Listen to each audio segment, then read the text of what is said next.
What is up, everybody? How you doing tonight? Good, you good? I'm gonna take a seat here because I'm old and my back hurts, so let me just let Grandpa sit down for a second, spin you a yarn. Come on in. No, I'm just joking. Thank you guys for coming out to the first ever Tiny Set show produced by RJ in Comedy with Channel 1. We are so excited to be here. I'm not sure if you guys are familiar with the Tiny Desk concert series, but one day I was smoking some weed and I was watching one and I was like, I want to do that with comedy. So here we are, and that's what led us to this moment here. I'm so happy to be here. I don't know if you guys can tell. It's the eve of my birthday. Like I said, I'm old. I'm turning 41 tomorrow, which is nice. But it's not old enough for me yet. It's not old enough. I want to be like I said, to the age where I just don't give a fuck anymore. You know, like I just wake up and throw on anything, and I'm like, I'm on borrowed time. I don't even care. Like, it's okay. Let's be sure to silence our cell phones if you could do that. Mine just went off because, like I said, I've been smoking weed all day because I'm an adult, and that's what we do in our free time. No, I am. I'm getting older, you guys, and my body's starting to change. I don't like the fact that everything jiggles when I brush my teeth these days. Before it was just my arms, but now my fucking toes are getting involved. I'm like, I should do some Pilates or something. What do you do to lose toe weight? That's the question I'm asking myself.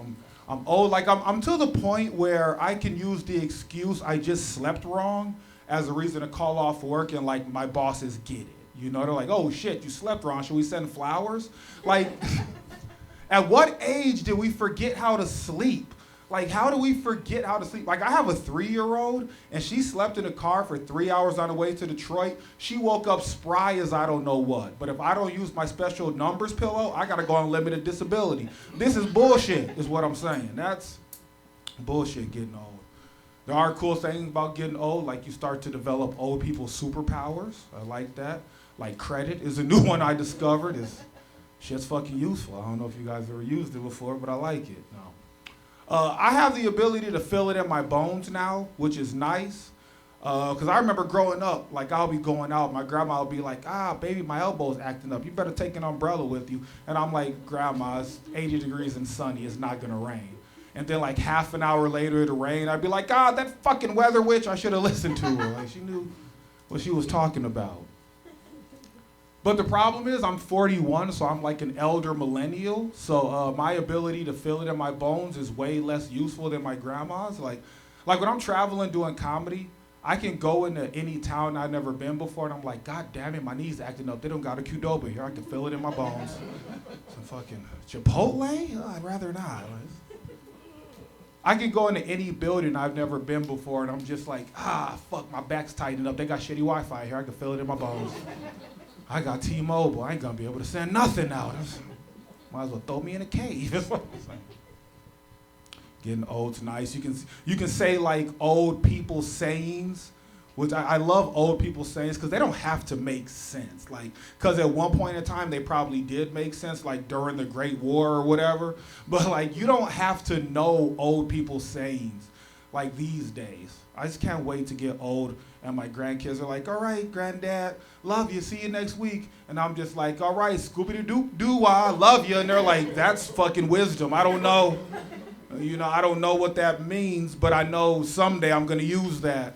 That's old people wisdom, you know?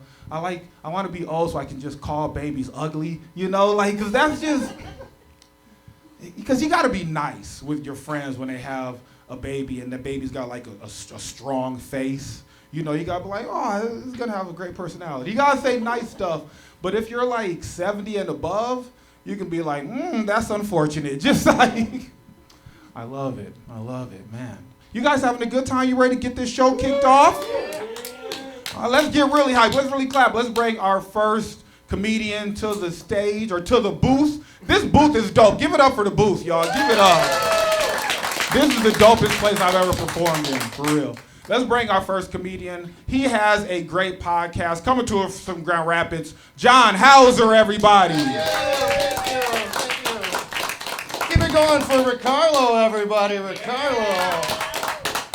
Good set up in the booth here. This is amazing. I've never filled up a stage like this before. It's quite empowering, I'm not going to lie. I am very excited to be here. As Ricarlo mentioned, I came from Grand Rapids, Michigan. So I've been doing comedy, like for more than 10 years, so I'm really happy to be out again in public. We went through a little bit of a shutdown for a while, you guys remember, right? So I'm excited to be out again. I hope you guys are too, for live entertainment. Let me ask you this real quick, because I know Ricarlo mentioned it. He's a pothead, I'm a pothead. Are you in favor, by round of applause, of legalized marijuana here in Michigan? Who's in favor? Oh, that's awesome! I believe we got 100% of the room. You guys have no idea how happy I am to hear that, because I am out. I just get a gram from each of you, I'll be set for about a day and a half. I am a pothead, though, so, I don't really get into conspiracy theories all that often, and I'm not going to really peddle one here. I will say this, though, I think it's a little more than a coincidence that they legalized recreational marijuana in, January of 2020, and then, 2 months later, they're like, all right, everybody stay inside, here's some extra money now. Don't go out anywhere. I'm like, fucking A, sounds good to me, right? They'll deliver that shit? Awesome. So yeah, we're all locked down, had all the weed, my roommate and I, we had all the weed that we could get. So I tried to be productive. I think like most of us during the lockdown, we tried to maybe do something new, pick up a new hobby or whatnot. So I tried to stay productive. As Ricarlo mentioned, I'm also in my 40s. As a matter of fact, my birthday is exactly 2 weeks from tomorrow. I'll be turning 46. So yeah, thank you. Appreciate it. I'd like to tell you it gets better, but no. I'd also like to tell you that sex is better in your 40s, but we'll see. If you guys do the math on that joke, it's sad. So speaking of which, yeah, I'm 46, I'm single, never been married, no kids. Less applause on that one, I get it. It's less than feet, yeah. So here's one of the things that I did during the lockdown is I tried online dating. Real quick, by applause, anybody in here try online dating? Oh wow, some brave souls. Usually it's like silence, right? I'm like, you lying sons of bitches. I get it though, there's a stigma to it, right? Like I've never tried it until, I was well into my 40s a few years ago.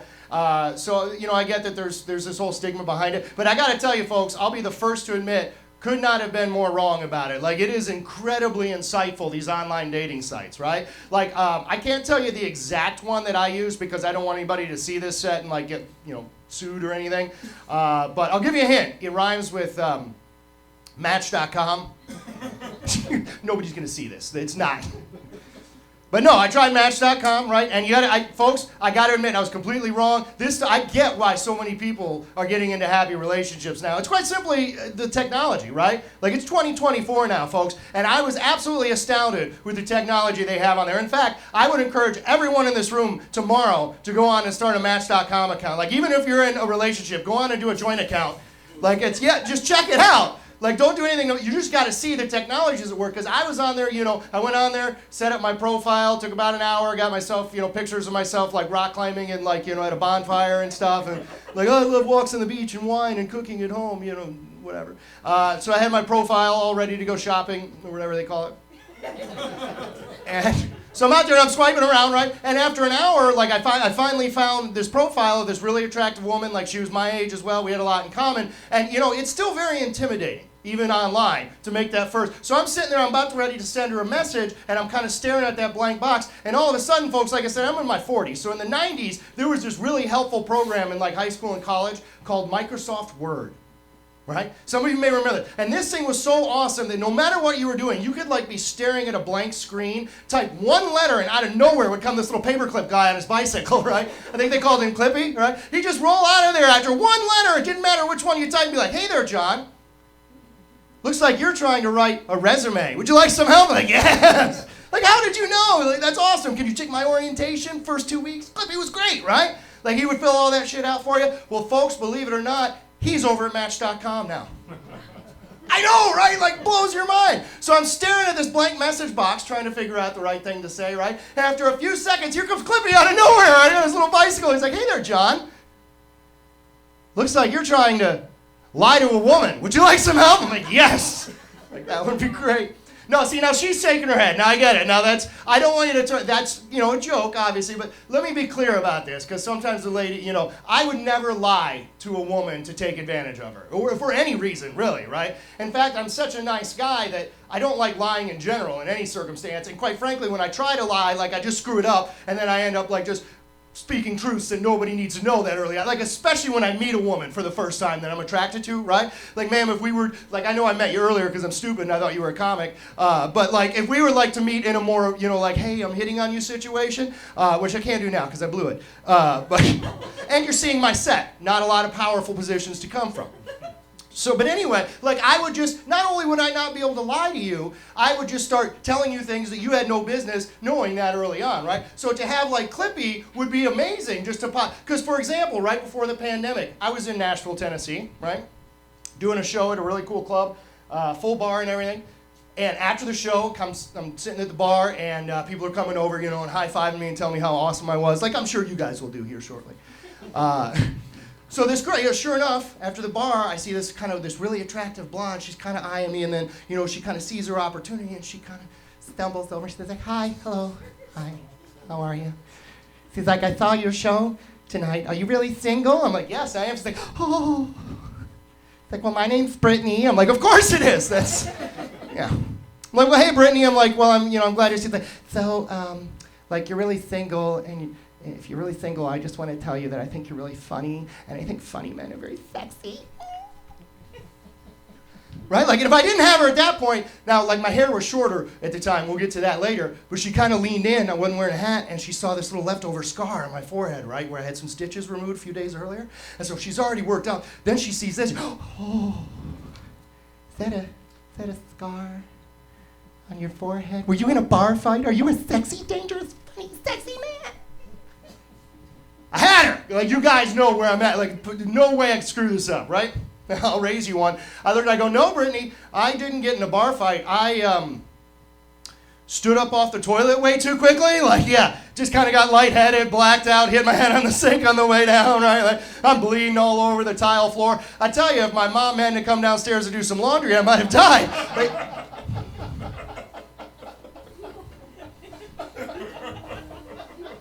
it's nice to meet you, Brittany. You have a good night now. Good luck. You guys are a hell of a lot of fun. I got about 7 or 8 minutes left, so I'm going to go ahead and I want to tell you something. One thing that I love to do at every set, a lot of us comedians like to do, obviously, as you've heard, we like to speak things that are very personal about us, right? Like, really let you get in there and know the real us. So I always like to end my show talking about this because I feel like it's one of the most personal things about me, so I like to share it with folks. I am actually adopted. Yeah, all right, yeah, there you go. I heard a few buttholes pucker up, like, that's okay.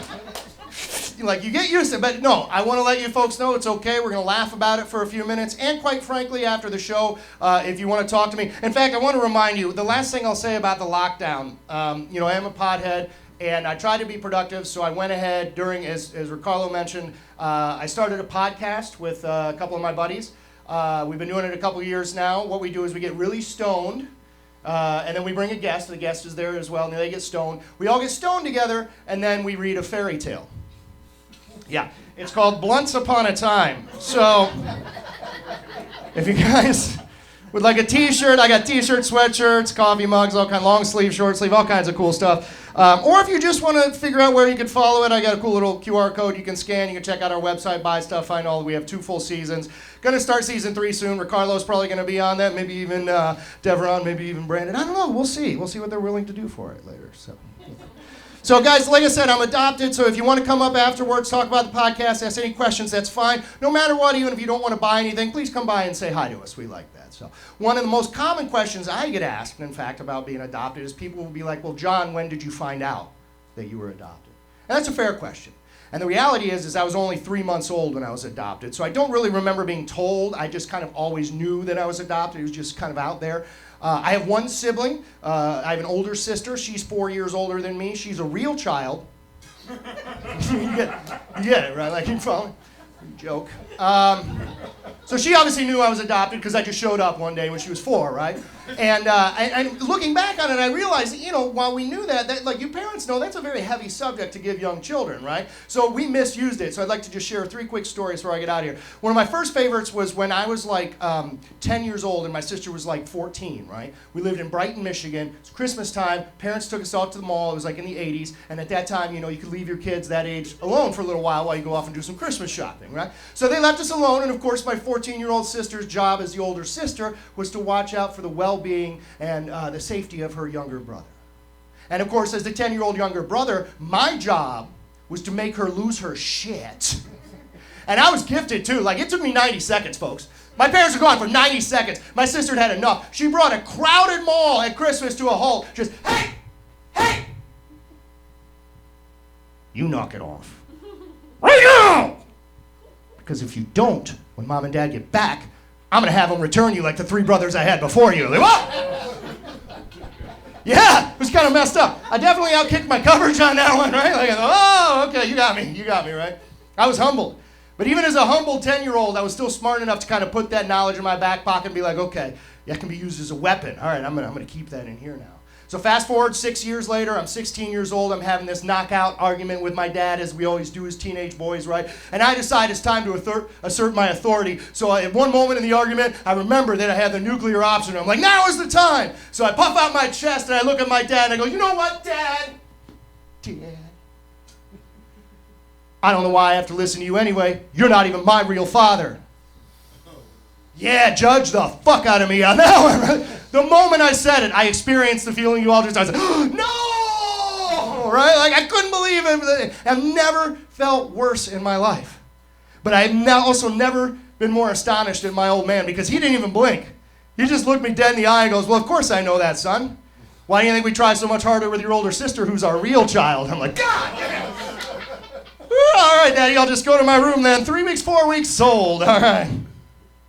And then my last and favorite one, like I said I would address this. I have longer hair now, but I never ever had long hair in my life before the pandemic. Like I just grew it out during the pandemic. And it's going to be weird to hear this, but before I grew it out, I was like a very natural redhead, right? Like my hair is bright red my entire life.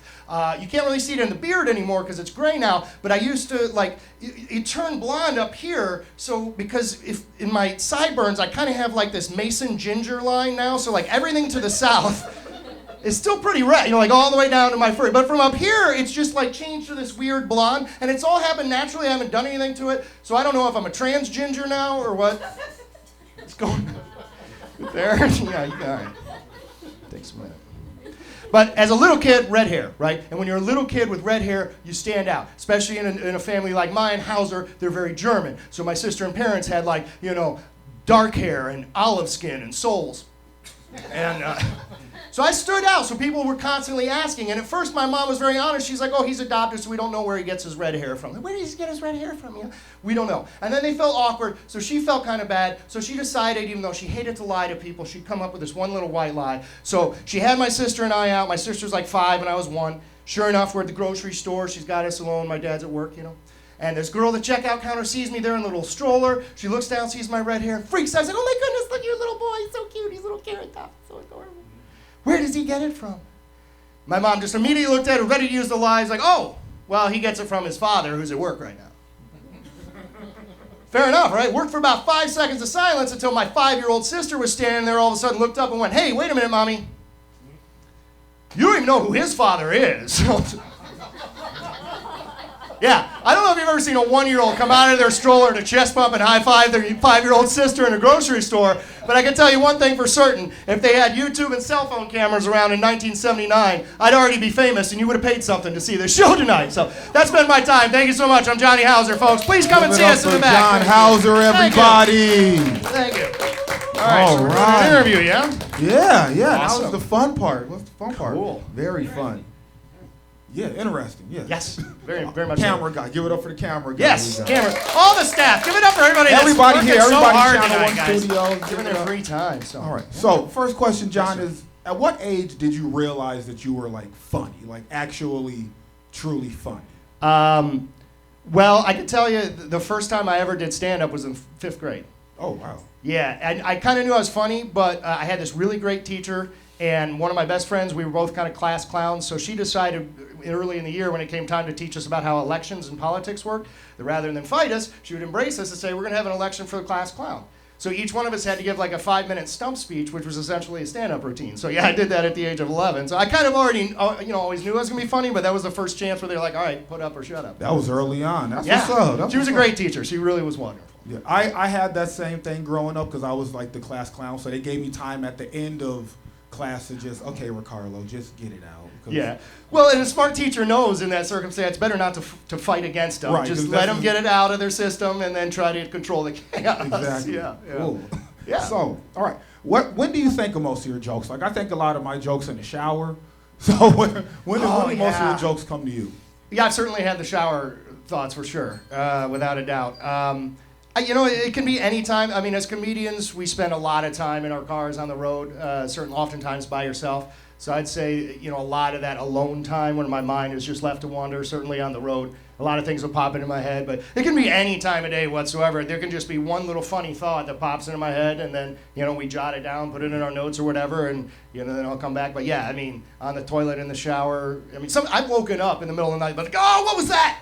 Yeah. Right. So yeah, but I would say more often than not, that driving time. You got 8 hours on the road with nothing but your thoughts. You can get a lot put together. You're one of those good comedians that writes things down. I'm just like, I'm gonna remember this. I don't. Yeah, well, I mean, I say that because they believe me, but yeah, I'd say if I'm doing it 50% of the time, I'm really proud of myself. So yeah, you give me too much credit, sir. All right, last question. How do you like to structure your set? Some people like to have it be a story. Some people are kind of all over the place. How do you approach that? Yeah, well, I mean, clearly, I'm very much like a narrative, anecdotal comedian. I like to tell stories. I don't have a whole lot of one-liners, although, I can throw them in if I need to. But so yeah, I like to tell a story. I like to kind of weave a narrative for the audience and kind of let you come along. It can make it a little more difficult when you have shorter sets, but you learn how to do that and work that stuff in. But yeah, I kind of like to use my stories and the way I narrate and kind of my energy to just kind of surf them on the energy and the wave that I'm producing. And I, when the big payoff is going to come, I can kind of get them up there and boom. Right. And then as far as the way I arrange my sets, I basically write down, like I did 3 bits tonight. So I would write those 3 bits down and say, I'm going to do these 3 bits. And then once I get up here, I say, oh, adoption material. And then I just immediately remember all the jokes that go with that. And there's more to it too, but, I cut it short tonight. But yeah, I love weaving a story and letting people just come along and, be part of the ride, I guess. All right. Thank you. Give it up for Jon Houser, thank you guys everybody. So much. Keep it going. Thank you guys so much. All right. Let's keep this train a-rolling. We're bringing our next comedian to the stage. He is a local legend, everyone. Put your hands together for Brandon Bonebrake.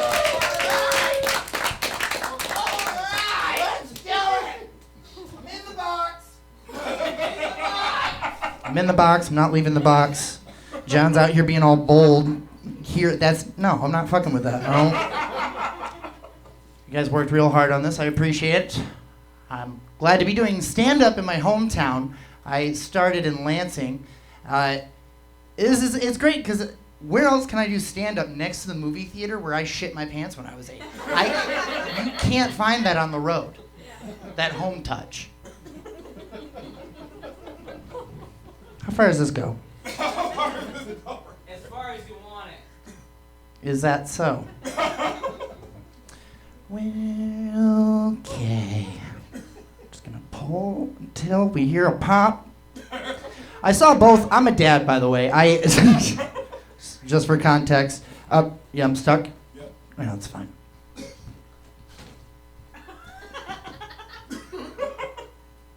I'm a father. I'm just exploring the stage. I want to go back there so bad and do the rest of the set from the bathroom, but technology, I get it. We're on a budget. Which, by the way, I'm glad you guys got here because I was real scared when I walked in at first because I just saw the couch, the cameras, and then Ricardo was arguing about petroleum versus lotion, and I thought this was gonna be like a comedy casting couch scenario. That or I had wronged Ricardo years ago, and this is a very Count of Monte Cristo thing to do, where I come in and he's like, "Hello, Brandon," lights come on. on this really nice couch. I love this couch. I love it. You guys put a lot of work into this. You're welcome. Thank you. Are these cameras up here on? Yes. Okay. I didn't have a plan coming up here, guys. I don't know. I'm a full-time single dad of 2 girls, and my brain is mush all of the time. I know based off how I look like I went to the barber and I was like, hey, can you just like make like a train bandit if he was a stepdad in the Midwest? If I could just look like that, I'd appreciate it. Having kids is weird because John, you're adopted. I didn't know my real dad. I had a stepdad. Stepdads in the Midwest are kind of like the queen in England. They're more like a figurehead. They're not doing any voting. They're just there to kind of yell at you about tools. That's fine. We'll call my stepdad Chris, because that's his name. I hope you watch this. You didn't come in a hometown show?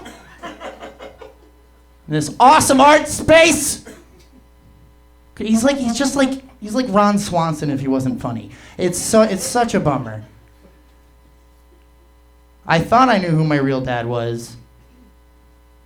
And then I had Mr. Hackney in 10th grade, where we started talking about genetics. We started talking about Punnett squares and brown eyes and blue eyes. And my friend Joey pointed out to me, hey, Brandon, you have brown eyes. I said, yeah, thanks, I know.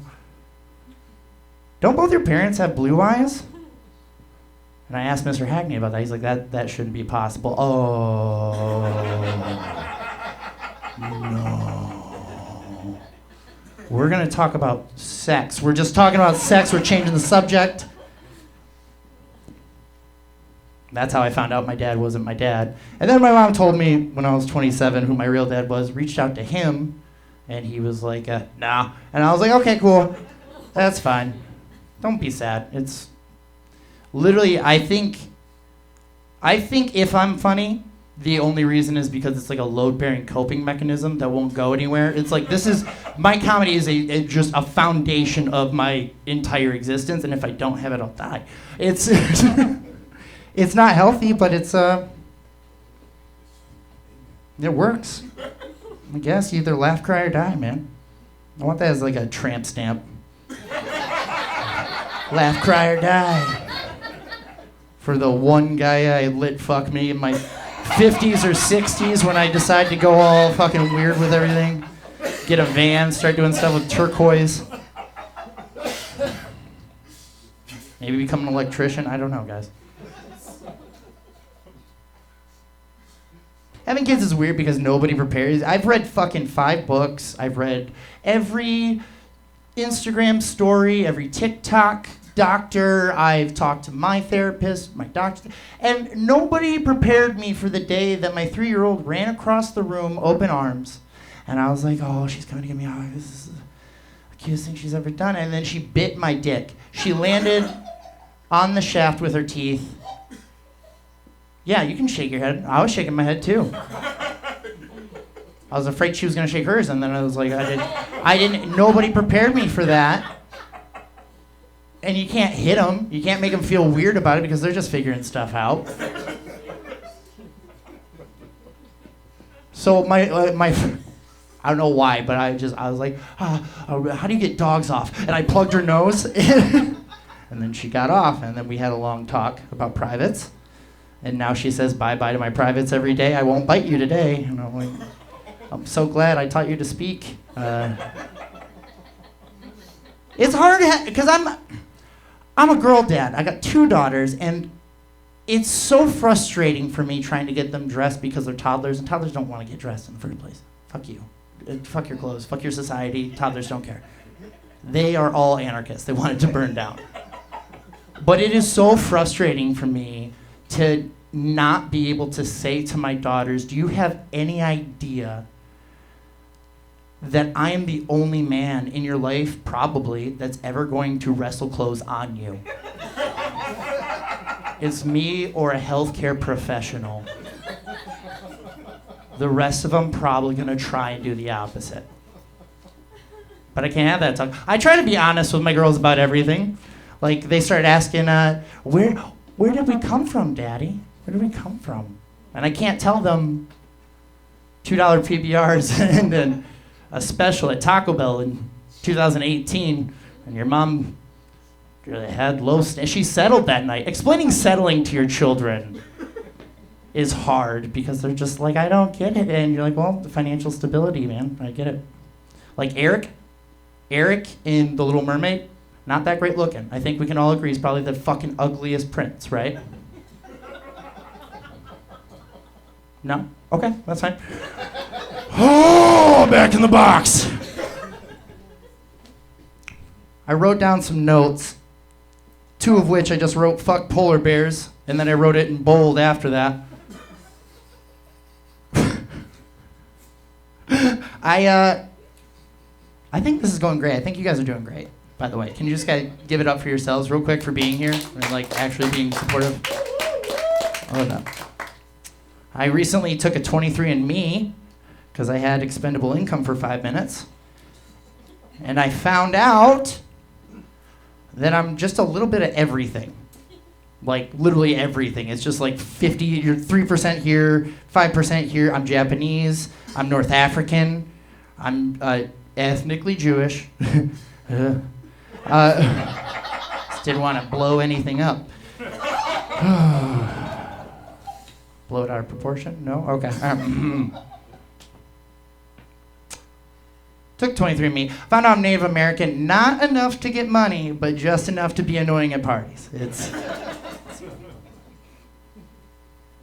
It's nice because I feel like I can get offended by anything and really rationalize it to anybody. I'm like, listen here, Greg. The next time you want to say anything revolving golden retrievers, I swear to God, I will bring out my 23andMe sheet and show you that I'm part... Oh, just regular lab. Okay, never mind. That's why I wear glasses. What's your guys' names? Jason. Why are you getting uncomfortable? I have that same shirt. I love that shirt. Is that my shirt, Jason? It was in the car. I'm gonna go check. Fucking shirt's not in that car, Jason.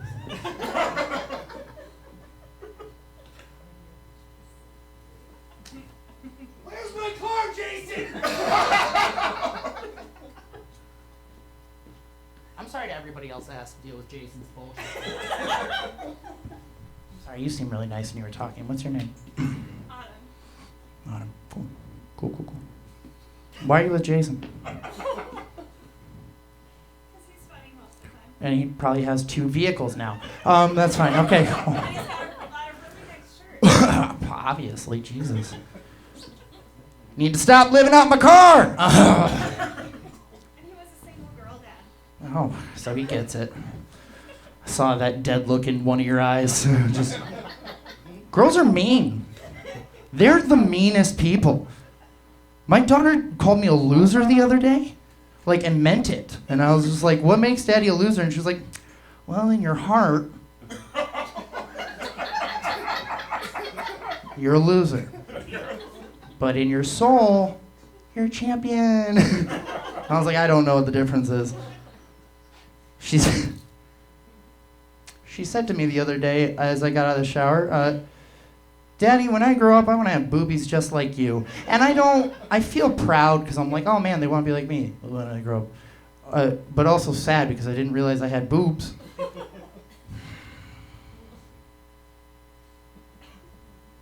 Jason, what's your favorite movie and why is it Air Bud 2 Golden Receiver? I can tell you why. Because it's the best title ever. He's a golden retriever. Listen! It's about football!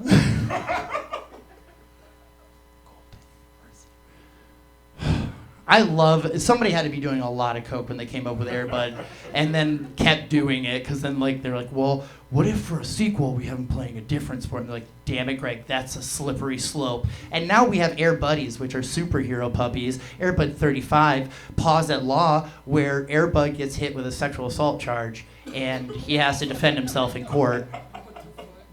It's a film about holding athletes accountable. Can't just hump another dog in public when you've been on the circuit.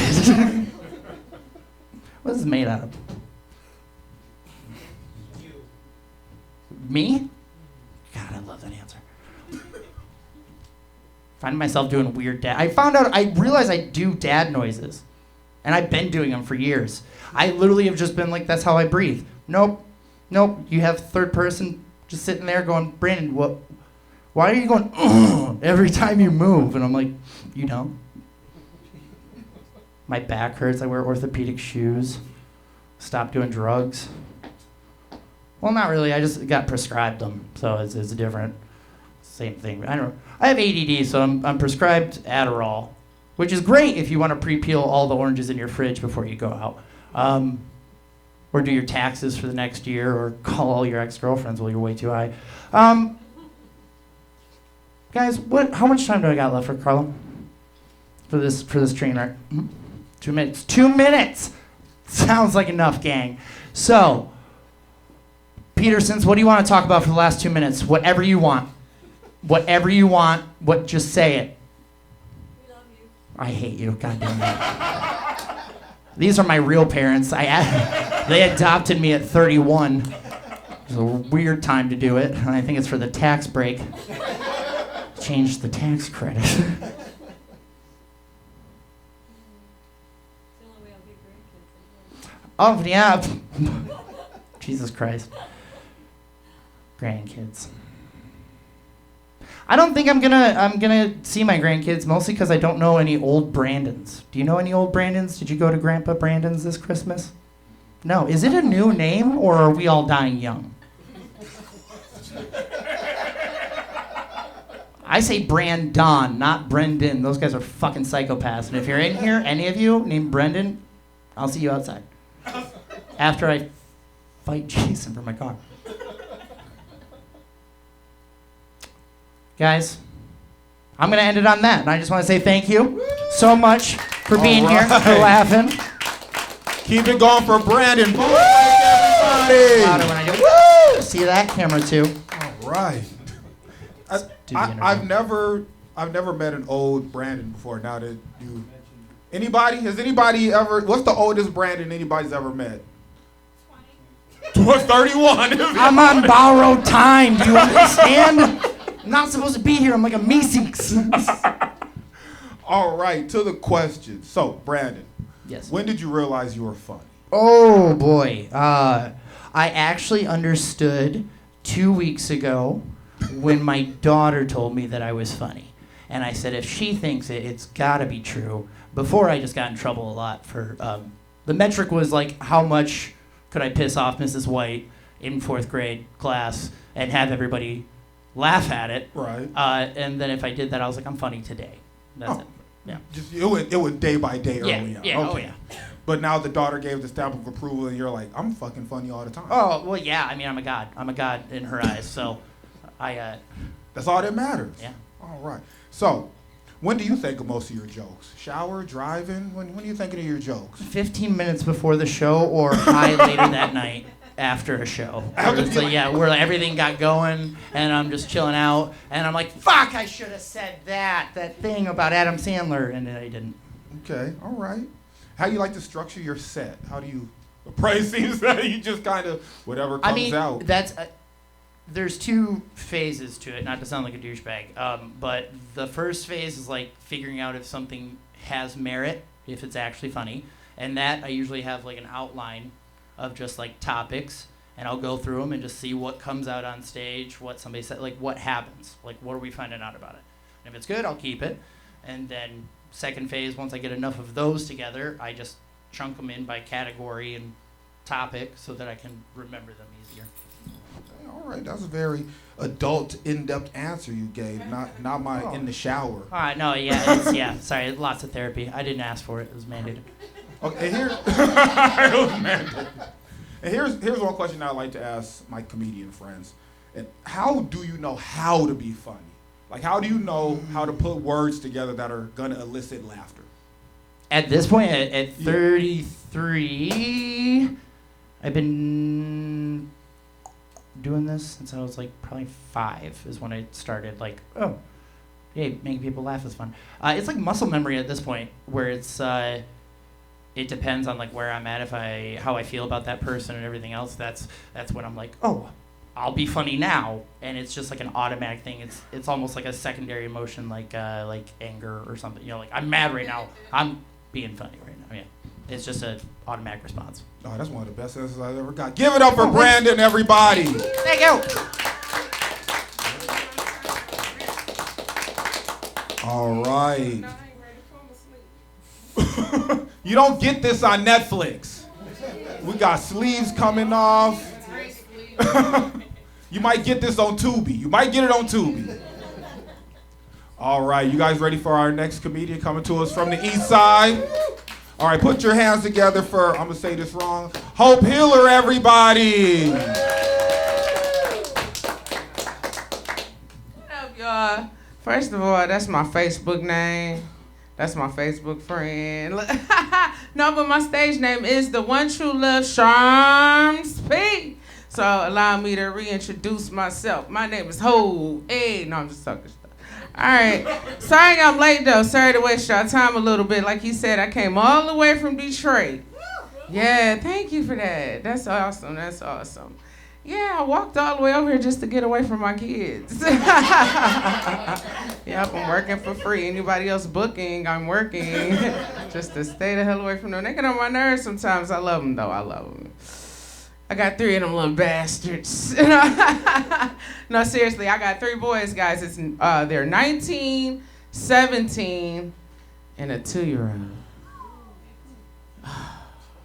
So y'all started over by a mistake on purpose, too? Yeah, my mistake, God's purpose. I was like, okay, I guess we're rolling with this one. Shit's crazy. But yeah, them 2-year-olds, you know that's a quarantine baby, right?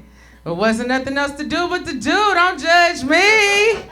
Supposed to be social distancing. Who made those rules? So boring during those times, yeah. So I'm making a baby though, so now I got a quarantine baby, right? And he made me a geriatric mom. Y'all know what that is?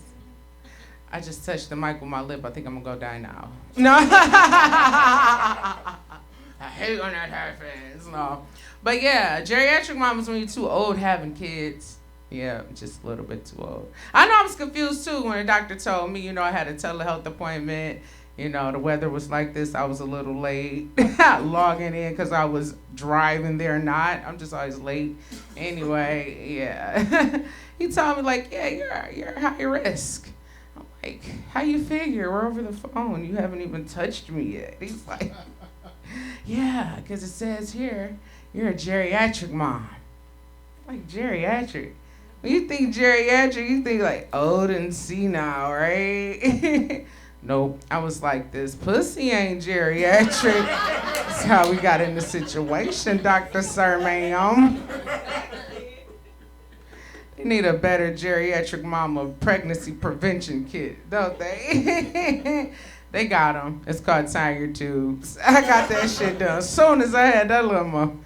I was like, oh, free me, Jesus. Yeah, 2 for 1, Medicaid. C-section Tiger Tubes. It was all together. I loved it. But yeah, being a geriatric mom. I didn't know what that meant really until after I had him, y'all. And I was trying to breastfeed him. And it went. It's like, oh, then a little note came on that said, mix the powder with the water. I was like, oh, go figure. Powder titties, geriatric, it goes, right? Shit's stupid. Yeah. That wasn't it, guys. I developed an incontinence problem. Go figure. Y'all know what that is? Yeah, it's when you gotta now wear pull-ups every day, sir. Yep, you gotta go shopping for the pull-ups. I like to get the ones with the little sexy daddies on the front, showing his package on the package, you feel me? I ain't got a lot of action in life, you feel me? When you got a 2-year-old, you can't do shit. I'm a single mom. That shit crazy. Because it's like, yeah, we were quarantining and I was doing a do and I figured, damn, the world's about to give me all the penises I could find, you feel me? Yeah, I'm still single to this day, like I said. Still don't know who the baby daddy is. Maybe he up in here tonight. What up, though? Who up in here single looking for a baby mama, a free baby mama? I'm giving $500 on tax returns. We can share the baby. We can I got me one. Hey. So I'm about to go ahead and wrap it up so me and my new book can go on home tonight. Side. No, but seriously though, them geriatric, those quarantine kids, they're different, you know. They talk like the Men in Black aliens. They be like, that means my baby wants some chicken nuggets. But like, I got you. He be like,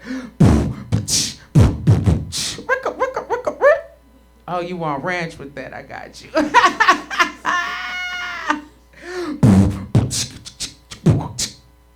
Orange juice on the side. I got you. We got it all together. But yeah, they be like BDD bopping around in these mugs like Teletubbies. I understand everything they say and do though. So it doesn't bother me one bit. Y'all know why though, right? I understand. Y'all probably could feel me after I reveal this to you. Because I got ADHD, OCD, PTSD, A, B, C, D, E, F, G, H, I, J, K, L, M, N, O, P. I got it all. That's crazy. I'm selling pills if y'all need anything. $12.99 a box. Yes, I came to the right hood. No, I'm just kidding. I need all my pills, so I ain't selling shit. But if you got something for sale, I need some more. For real, hook me up. Love, for real. Look, they looking like I ain't got nothing for sale, girl. You crazy. Going back to Detroit with them chains on your pants. But all I'm trying to say is take away from the fupa meat. I like it. I like my pants. My fupa meat describers. I mean, the what you call it? My fupa meat hiders. That's what I'm gonna say. Fupa meat hiders. I got it from my quarantine baby. Made me a geriatric mama. This come with the fupa, the titty milk powder. All that go together. Incontinence, pull-ups. I'll be walking around, dudes be like, come here, girl, come here. Let me have it you right quick. Cause you're dragging all that wagon and I want to see what's happening. I be like, what? Don't even get excited. That's just my diaper meat. Your girl be in your DM posting her DM. I be in your DM posting my DM, okay? Yeah, fat ass diaper meat. It's a free BBW, fuck you, man. I'm a fatty girl. No, I'm just geriatric. It's crazy too, cause like when you gotta pull up on, sometimes the pressure from that mud, when you poop, make it go up the front. Ladies, you ever had that? Poop go up the front. Now you got a pooter cooter. Yeah, you gotta soak in apple cider vinegar after that toxic shit, cause what? Yeah, run that bath water hot as hell, burn your booty hole. You ever run your water too hot to burn your booty hole, be burning them germs. So did you get it? You be like that? Yeah. It's just me. I run it too hot. I'm gonna cut it down. It's a hell of a time. How y'all doing tonight? Any couples up here tonight? Okay. That's exciting because y'all still together, right? I'm gonna just say I'm looking for some Fairly Odd Parents. Y'all look like y'all could be my Fairly Odd Parents. Help me find my baby daddy. Help me find that motherfucker. The courts can't even find him. They're all friend of the courts. I think they're not trying that hard because I got a case out against me where I'm the plaintiff. Got arrested. I had this one. Yeah, anybody in here got a mom who don't fuck with them off rip because they look like they daddy? All right, that's just me. So boom, I ain't have a chance when I was born. She was like, "You're ugly. You look like your daddy." Anyway, she like her daddy too. Anyway, So yeah, my mom don't really mess with me. This is one time she almost messed with me, y'all. She almost had my back. Tell y'all about it. So in Detroit, we got a 8 Mile that separates Detroit from the suburbs. Y'all know that? You heard about the movie 8 Mile? Well, we on the west side with it right now, not the east side where Eminem was at. He was in Warren. I was in Ferndale. All right, bet. So listen, I ride down 8 Mile right. My mama driving. We just left the grocery store. We got to go to Kroger on the other side of 8 Mile because they got the fresh meat and fruit. Okay? They don't in the hood. Okay, y'all not feeling me. That's cool. Don't ever shop in Detroit. I'm giving y'all the 5-0, the MO, and the 411. All right, so listen. We ran down 8 Mile southbound on the Detroit side on our way back home, trying to make it home safely. She gets pulled over in her vehicle with her expired tabs, okay? It's her shit, right? So the police pull her over. Ma'am, I need to see your license and registration. She give them the joints, boo. All right, you know this is expired, right?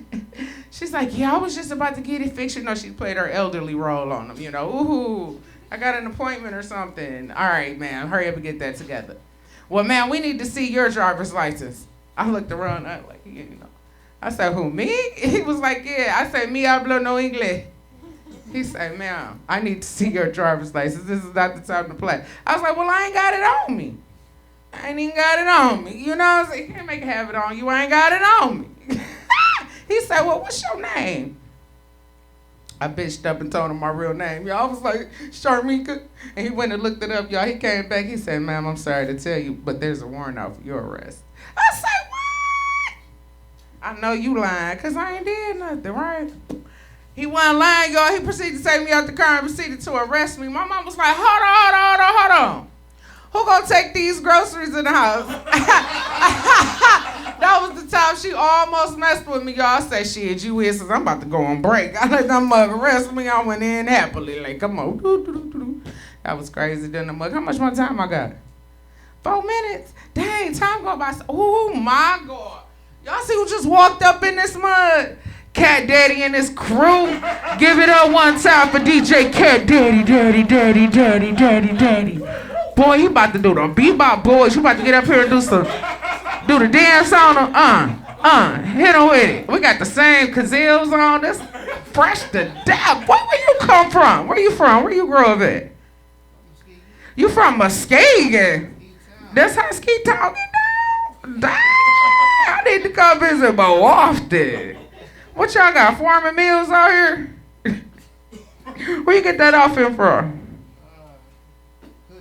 The hood store. That's what I figured, because you can't get an all-red jogger suit from Target. You can't get that from Myers. Look at his boots. He got the fur-lined boot. Boy, he got the shepherd line boots. That's shepherd line. Them mud's cold. They warm out here. You got them in the right weather. I am flabbergasted. I want your phone number, Mr. Ski Town. We gonna go hang out in our matching glasses and shit. See how many free drinks we can get. You feel me? You look like you got a little black in your blood. You got a little black in your blood. I think we a little cousin. I'm biracial. I got about 17% Caucasian. They ain't tell me which set. I might be, I don't know who, Russian, German, English, Irish, hell, I don't know. Who is Caucasian? Is that the white Anglo-Saxon, the Protestants? Is that the WASP? I'm 17% WASP. I don't know. Anyway, and about 16% Native American. Is that the Omex or is that the one that came after that? I don't know. I hate being smart. I always got some questions. I be like, God, you made me like this. Now I'm confused in the world. He loves this child. He loves me. He loves you too. I'm gonna leave on that note and get Skeet number over here. Y'all give it up one time for your girl, the one true Totl Sharms P, your host. Give it up, everybody. Everything. Tootsie Roll. All right, bye-bye. Well, stay up there. We got questions. Got questions. Yeah. Somebody take a picture of me. I already got a picture of you. Is my sweat mark showing? Yes. Dark skin problems. Body stay hot. That's a hot flash. That's a hot flash. Woo! I do got on a couple pair of pants too. Gonna make sure I'm burst over. Okay, that was my interview. I'm done. No, okay, go ahead. I'm just kidding. All right. All right. So when did you realize you were funny? When I saw them ashy elbows, you just said when you left the center, I was like, boy, that elbow ashy than a mother. What's I got to do I'm with it? sorry, I got nothing. lotion in there. I just forgot to hit my I elbow. know. Let me lick it for you. Let me lick it for you. Spit go along with just hit it. Y'all ain't never did it. All right. Dark skin problems. Anyway, on the knuckle a little bit. All right, forget it. In the wintertime, be harsh. All right, I first realized I was funny when I went around telling this joke. Y'all want to hear this joke I used to say? Why did the man take the toilet tissue to the Twilight Zone? Why? So he can do. I always make everybody laugh at this stupid shit. How old were you telling that joke? Like 5. I see, 5. That seems to be the age. Okay, all right. When do you think of most of your jokes? Like Sitting on the toilet. Sitting on the toilet. Sitting on the toilet. Sitting on the toilet. No. Okay. How do you like to structure your set? Like some people are like storytellers. They like to have it all flow together. You just kind of all over the place. Let me tell you what had happened. Life be life, and it be right there, and I don't even gotta do much. I be like, dang, people would think I was cheating with my jokes, cause life, it just be life, and I be just writing it down, sharing that shit. Just coming to you. It do. Sometimes I be sick of that shit. No. Sorry. All right. Last question is how do you know how to be funny? Cause I got anxiety and I be nervous all the time, and that's my nervous switch to be funny. So I'll be like, fuck it, let me grab the mic and do it then. That's it. Okay. All right. Give it up for everybody. One love, just one love. If I could sing, one thing. So you be into something. Man, oh man. All right. Okay, you guys ready for your last comedian? All right, let's get hyped. This man is very funny. One of my good friends in comedy. Coming to us from Grand Rapids, Devarron Thomas, everybody. Oh, man. How y'all doing, man? Good. I'm gonna do a lot of this sit-down comedy. This wall dope. Can't tell me it don't look like a black teen's room in a Spike Lee movie. You're like, damn, and it's got Public Enemy, so you know he gonna die before the movie over. But don't even trip, he gonna inspire Jamel to get his degree and his GED, bro. It's gonna be crazy. It's quality. Like Ricarlo said, my name is Devarron Thomas. Devarron Thomas. Devarron Thomas. It's not a hard name, right? Can you say it for me? Thank you, Devarron Thomas. So why is it whenever Sally Mae called me, they be like, can I speak with Devarron Thomas, please? And I got pride. I be getting pissed immediately. They be like, first off, my name is Devarron Thomas. And they be like, first off, you owe us $37,000. And I be like, that's my bad. That's Devarron, D-E-V. R-Y. I don't know, man. I've been going through a tough time. Don't let the outfit fool you. This is all off of Temu. I don't know how to explain it to people. I don't know what it is about Temu. They have amazing deals. I've never seen, you get like, it's like Costco on crack. It's like six sweaters for $4.99. And something about Temu, it reminds me of buying something made of cotton in the 1800s, you know? Because I don't know how, but I know slavery is involved. Like, it's not, there's no way you get those prices without slavery. And I'm just trying to buy as much as I can before I find out how many Asian children made it. But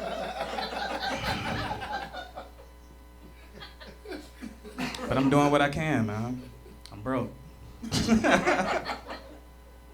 I don't even try to hide it. You know, like when I go on first dates now, I let women know. I be like, hey, real quick, you know, it seems only fair because you about to be paying. Surprise. But we ain't never going to a sandals resort. You know what I mean? Like, bitch, we going to flip-flops. Like, that's all excluded. Look at them pamphlets. You see them snowboarding? That's not us. We going to the Wendy's around the corner. If you got an old hefty bag, we could go down this hill. No tricks. I don't think I got the mentality you're supposed to have when you broke. I feel like my man's in the all red fit know what it means. He like, I stack paper all day, come and go. That's how I treat it all day, bread. All right? He looked like he always rocking. He got a gun in his car now. It's an AARP-15.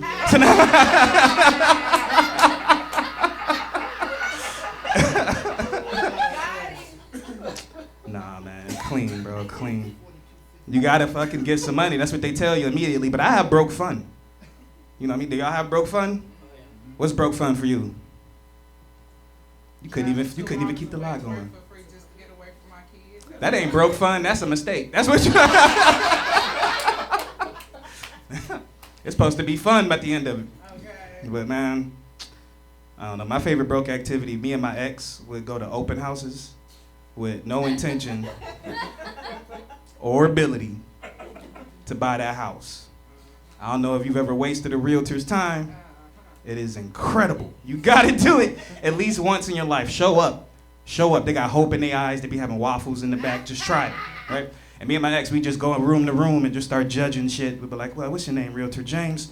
James, how would you rate the electrical system in here? And he'd be like, we had our people take a look at it. It's like, I bet you did, James. I bet you did. But we're going to have our people take a look at it. Because safety is never a concern when it comes to my wife and our babies, all right? And we weren't married. We had no children. If I'm being honest with you, safety not really a concern either. You know what I mean? We lived next door to a crackhead. We were real cool with him. We walk around, but like, these countertops are a little too high. And that's where they get pissed. They start throwing the price at you, try to throw you off your game. But like, well, this house is $125,000 with a 13% lien. My ex would just rub her stomach. She's like, ooh, no lien for us, you know? Well, we're on Wayne's career. But like, they're usually done by that point, you know? They'll be like, it's time to go. You gotta leave. You're not taking it seriously. And I was like, no, I don't, James. There were signs. You ignored them. We came here in basketball shorts. You should have known. We wasn't about to buy this house. So I'm gonna go grab another one of these waffles. When I get back, we're gonna talk escrow. Question 1, what is escrow? My dumb ass thought it was the French snails. It's not. Don't let them fool you. So yeah, the time's been hard, man. My stepsister recently moved in, so obviously the sexual tension is crazy. But like, some of y'all had a responsible response to that. Like, I hate it. I hate it. It's disgusting. I hate what porn has done to my relationship with my stepfamily. Like, I don't even hit them up no more. I don't call them. I hope they're alive. And I know it sucked for my sister, because now when she gets stuck in the washer and the dryer, I'm like, you gotta figure that shit out for yourself, you know? Fool me once, shame on you. I need therapy. It's never been more clear than right now. And make it obvious to me, sex is disgusting. I feel like it's disgusting. I know, right? It's trifling, right? It's trifling. I'm not saying it's not a good time. I'm just saying objectively it's disgusting. And if you don't agree, have you ever had sex with a squirt on a memory foam mattress? Because the mattress never forgets. Now you got this brand new waterbed that you gotta hope. Is it just mostly urine?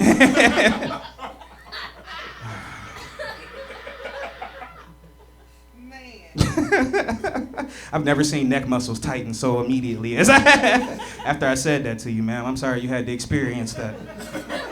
I hope that you have experienced it at least once. But that's the Christian in me. I want the best for everybody.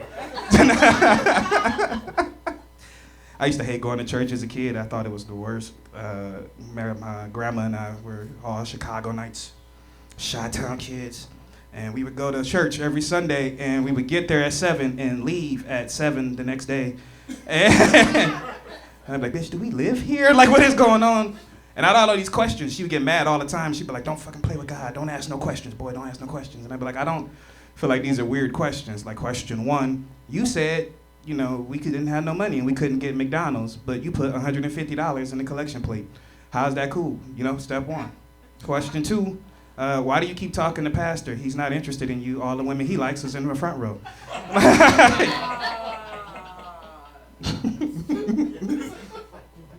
And why are we listening to the guy? I don't get it. Like, I had a lot of questions. He's just like, we're not supposed to commit adultery, but didn't God get somebody else's wife pregnant? Like that.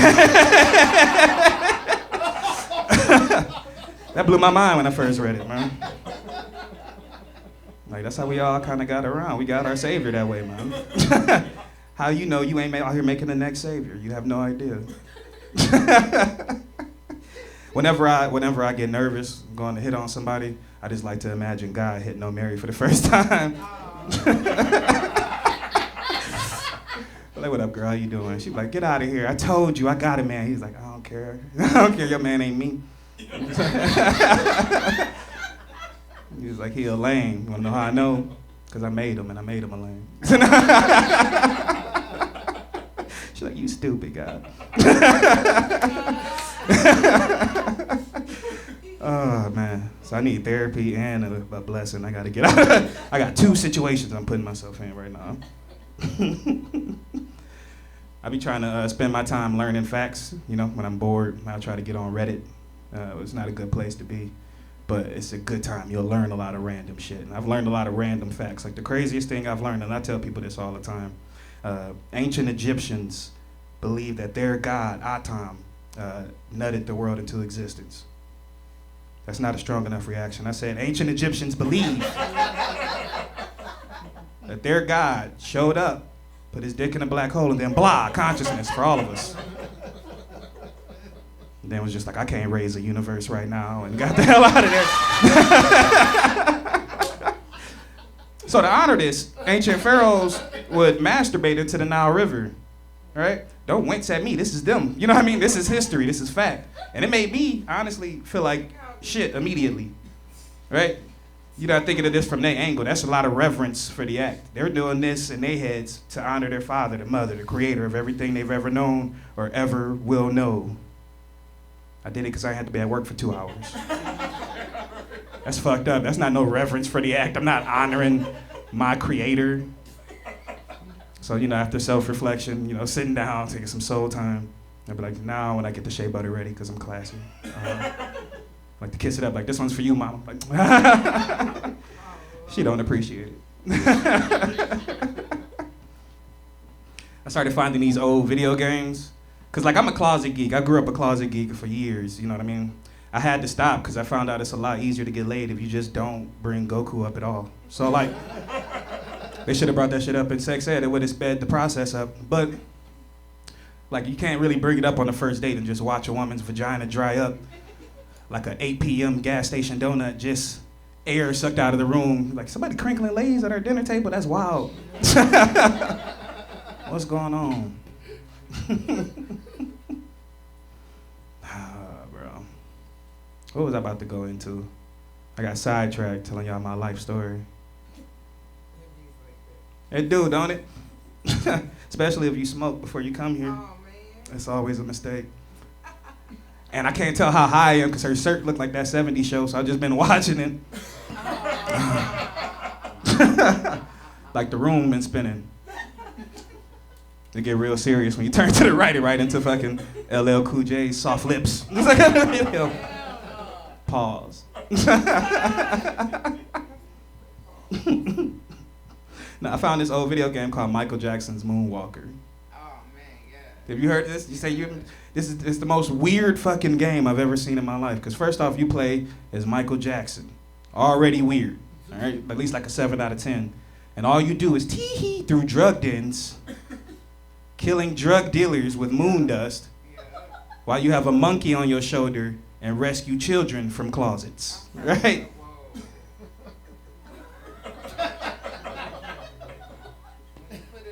It's wild. And it feels like slander, because I know how much he loved children and drug dealers. So it's like, it's wild to me. It feels like if you made a video game where you piss on terrorists, it's R. Kelly. Like, it's not. I would play Bladder of Duty. I'd probably buy it this weekend. Right off. I like y'all energy, man. Y'all got like a real, like, you ever played San Andreas and like there's like a hippie on a farm? That's the vibe you guys give me. Like if you had the pitchfork and they're in the middle, you'd be like the two old elderly couples standing next to each other. You can tell their marriage is gone, but like their love is still there. I hope that's not true. I noticed I didn't laugh. I'm like, oh shit, must be. I hope y'all didn't think this was gonna bring the spark back.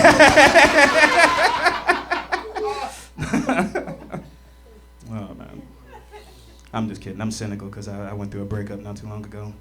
I say I'm petty about it. Let me ask y'all a quick question. It's a focus group, you know what I'm saying? In a breakup, should you separate entirely or stay friends?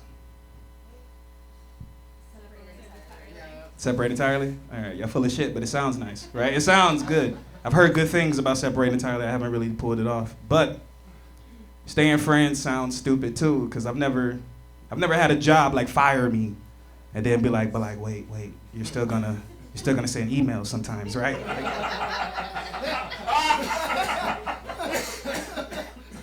Maybe, I don't know, like on a day I don't have enough employees, you can like clock in for old time's sake. Fuck you, you fired me. I don't wanna work at Comcast no more. I'm going to AT&T, she likes my jokes. I say, I've been trying to tell people, I can't stress this enough, I think it's important that in a breakup, you are the very first one to come out with a hit song or record, because that's whose side everybody gonna take in an argument. I've been trying to think this for life. And I've really ran this through a long thought in my head. Like I said, the weed lets me sit down and reflect on things that are not important in any way. And all I've thought about this is, if it was my best friend and his girl put out a hit song, I'd probably take her side. I know I would. He'd be like, bro, that bitch jumped my mama. I was like, hell yeah, I remember hearing that in the chorus. I was like, that's crazy. That sucks, man, it really do, but maybe you should get some more 808s in your argument. It's like, and a Nicki feature. Hey, can't support you. Man, I recently started trying to lose weight successfully. It's like, I can't really express this. It's difficult to lose weight because I'm poor, like I mentioned. So I got real big into intermittent fasting. You guys familiar with intermittent fasting? I had to get in intermittent fasting because intermittent fasting sounds way better than regular starvation. And all of that sounds way better than socially acceptable anorexia, which is what it is, right? Like if you had said in the 90s and 2000s, like, oh, I'm gonna starve myself for 16 hours a day until I look good, and they'll be like, oh my God, I'm so sorry. Are you okay? Do you need to talk to like a priest or a pastor? What's going on? I think I saw an episode of Seventh Heaven about this. You gonna be all right? And now you like, I'm starving myself for 16 hours a day until I look good. People are like, I'm glad you're taking your life back into your hands. We weren't gonna say nothing. We were just gonna keep gifting you these mirrors until you got the message. So it's hard, man, because I'll show up to a gym now, and after a year-long depression, I'll be with my trainer, and he'll be like, hey, bro, lift these weights. And I'll be like, bitch, I can't even lift my spirits. Why would I be in here wasting time with you while you ask me weird questions? What's your weight goal? It's like, goal? I'd like to see my feet again. That'd be dope. I didn't know I had to express that. I thought that was clear everywhere I went. And he'd ask me this every day, like, what's your weight goal? What's your weight goal? And I came in drunk, as you do, and it caught me off guard one day. He's like, what's your weight goal? And I was like, I don't know, bro. I want to lose enough weight that a white dude asked me to bang his wife. I don't know what that is. What's that, 180, 190? Like, what's the BMI on that, Chad, with a man bun? He ain't telling me nothing. He just dropped my membership. I think that's... People are rude, bro. They're not Christians. I feel like this room has a real, like, constricted energy. Like, it feels like in Amsterdam, I used to go to Amsterdam from this job I used to work for. I don't want to give up their name. I'm going to call them hooking.com.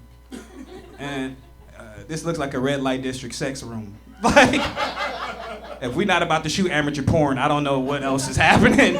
Because even all of us as a group look like a Craigslist answer. Like, who was in the booth with me? These back rooms, we got these cameras that don't work. They're not plugged into nothing. He's like, no, y'all gonna be famous, watch. Just put on this condom. Sex is disgusting. What's something y'all missed the most from childhood? You, Giant Elmo, what do you miss the most? What do you miss the most from childhood? Be real. Don't say bills, not paying bills.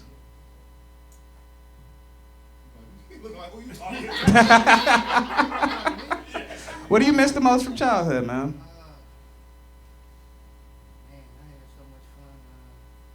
It's hard to get a pinpoint on all of it, Damn, you had a good childhood.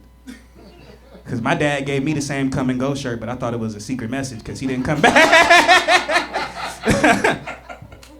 Left us with some fun, one-sided mom time. What do you miss the most from childhood, man? Not much?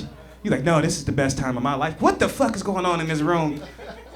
You guys only elevated? You guys only grew into happier people? That's crazy. I didn't know you could go that way.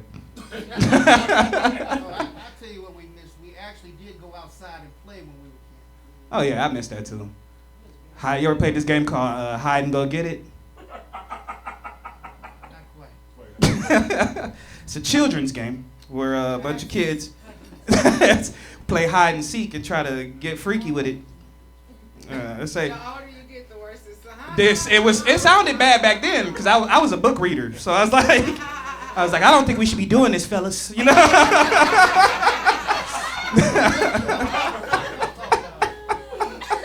I don't know if this is right, but it feels great. It's like it felt right. But I feel like the thing I miss the most from childhood is none of that, man. I miss the way titties used to make me feel. And see, you guys don't understand because you're jaded now as a society. It's like, if you want to see a titty, you can see it at any time. It's in your phone. It's right there, right? It used to take me 35 minutes to see a single titty. And I remember when I saw my first one, just free range in the wild, grass-fed. It was me and my boy Sherrod. We had ran across the street. Some girl's titty fell out. He was like, hey, and I was, shh. You're scared away. You're scared. You're gonna scared, buddy. Nature's majestic, right? Like it's beautiful, just like you thought. Circles on circles, pure geometry, bro. Pure geometry. How much time I got left, man? What we playing with? 0? How long have I been out of time? This is racist, bro. And your own people. Well, man, give it up for your host. Give it up for yourselves.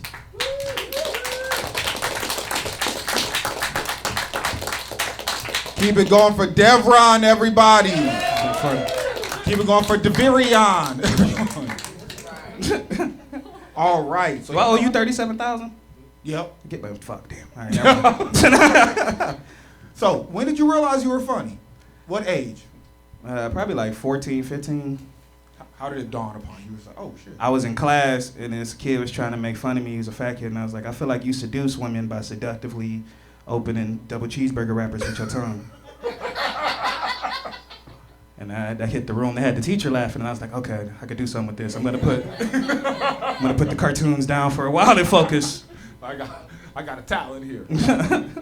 So where do you think of most of your jokes? Usually in a post-nut clarity haze. I feel like That's the clearest thinking that you'll have. yeah. Once you realize, oh, I'm not mad about all of it. It's actually funny when I think about it.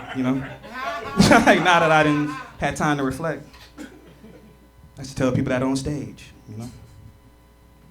It's true. I get my best thinking done right after I blast off. But anyways, so how do you like to structure your set? How do you put your set together? It's funny, I don't really know. I don't even know how to explain it to you. It just feels like I'm doing it right. Like that's just it. Because when I write in the book, I'm writing paragraphs sometimes, and then I don't say any of it. I just needed to know what it felt like on paper, and then when I go up, I'm like, I got the idea of what I meant, and then, yeah. Yeah, that's true. And last question is, how do you know how to be funny? How do you know how to put those words together that's gonna make people laugh? I don't know, bro. I'm not a psychology major. I dropped out after my first year of Job Corps. I feel like, how do I know? I don't know, man. I feel like once you just see the results for a long period of time, you just like you start knowing exactly how to be what you want to be. You know what I mean? You just see it on people. People react. People react. Yeah. Sorry, I was looking at this grandma's couch and I got classier. I was just like, react. I'm saying, get some plastic cover over that. Get some plastic cover over that. Right away. All All right, but thank you very much. Give it up for Devarron Thomas one more time, everybody. Give it up for yourselves for coming out to the first ever Tiny Set Show. What'd you guys think of it? Give us, did you like it? Did you like the questions afterwards? You got to know the comedians a little bit? Okay, cool. So if we do this again, you'll be sure to tell all your friends. We get all these chairs filled up and make it feel like it's just a great comedy party put on by RJN. Put it on Craigslist. Yeah, put it on Craigslist. Get the freaks to come out. It's going to be a good time. I got lotion. I got petroleum jelly. I got it all. No, but thank you guys for coming out. This really does mean a lot to me and to the comedians that performed. This is our first time putting this show together. And I'm glad that you guys enjoyed it. I'm glad everything went well and you laughed. Thank you for coming out. Have a safe night.